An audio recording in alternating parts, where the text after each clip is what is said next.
இல்லை சார், ஒரு பெரிய லைனப்ஸ் மாதிரி வச்சிருந்தாரு. மூக்குத்தி அம்மன் 2, விஷால் படம், இந்த மாதிரி ரஜினி படம்ன்ட்டு. இப்போ இந்த படத்துலேருந்து ரிலீவ் ஆயிட்டாரு. இப்போ அடுத்த படங்கள் மீது அவர் வந்து ஃபோக்கஸ் பண்ணுவாரா? இல்லைங்க, மூக்குத்தி அம்மன் 2வே அவர் இன்னும் பக்காவாக ஃபினிஷ் பண்ணி கொடுக்கலையே. ஷூட்டிங் முடிஞ்சிருக்கு, இன்னும் கொஞ்ச நாள் ஷூட்டிங் இருக்குதுன்னு சொல்கிறாங்க. பேட்ச் ஒர்க்கெல்லாம் இருக்குது. இதற்கப்புறம் போஸ்ட் ப்ரொடக்ஷன் இருக்குது. இதை முடிச்சுட்டு அதுக்கப்புறம் அவர் விஷால் படம் பண்ணணும். விஷால் படத்தை தள்ளி வச்சுட்டு தான் அதுக்குள்ளே அவர் வந்தார். இப்போ ஒன்றும் பிரச்சனை இல்லை, விஷால் படம் பண்ண போகிறாரு, அவ்வளோதான். சுந்தர்சி வந்து இதனால் படம் இல்லாமல்லாம் உட்கார போகிறது இல்லை.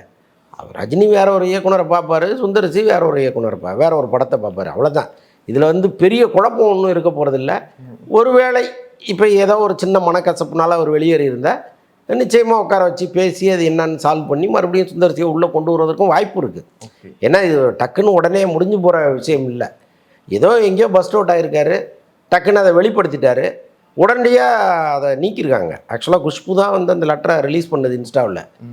அது பரவறதுக்கு முன்னாடி உடனே அவங்க அதை வந்து டெலிட் பண்ணிட்டாங்க. அந்த போஸ்ட் போட்டு டெலிட் பண்ணிட்டாங்க. ஆமாம், அந்த போஸ்ட்டை போட்டு டெலிட் பண்ணிட்டாங்க. அப்போ ஏதோ ஒன்று ஒரு சமாதான பேச்சுவார்த்தை நடக்குதுன்னு தானே அர்த்தம்.